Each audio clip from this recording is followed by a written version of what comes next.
میرے آقا کریم علیہ الصلوۃ والسلام نے ارشاد فرمایا کہ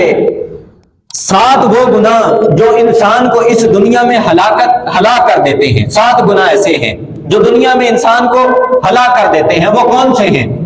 فرمایا کہ پہلا، اللہ کے ساتھ کسی کو شریک کرنا، شرک کرنا، الشرک باللہ والسحر والقتل النفس التي حرم اللہ الا بالحق واکل الربا واکل مال الیتیم وتولی یوم الزحف وقذف المحصنات الغافلات المؤمنات۔ یہ وہ گناہ ہیں جس کو کرنے سے انسان اس دنیا میں ہلاک ہو جاتا ہے۔ پہلا شرک کرنا، اللہ کے ساتھ کسی کو شریک ٹھہرانا، اور دوسرا والسحر، جادو کرنا،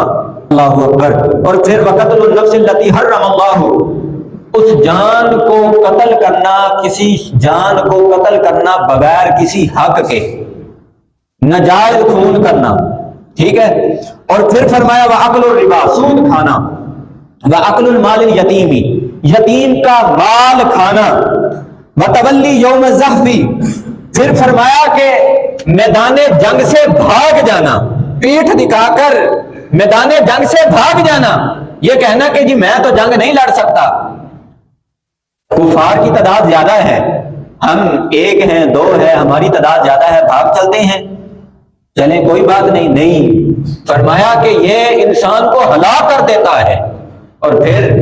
آخر پر جو 7واں گناہ ہے، میرے آقا کریم علیہ الصلوۃ والسلام نے ارشاد فرمایا وَقَذْفُ الْمُحْصَنَاتِ الْغَافِلَاتِ الْمُحْصِنَاتِ، ایک پاک دامن بے خبر مومن عورت پر بدکاری کا الزام لگانا، مومن عورت پر بے خبر ہو اور اس پر بدکاری کا الزام لگانا، یہ بھی انسان کو دنیا کے اندر ہلاک کر دیتا ہے۔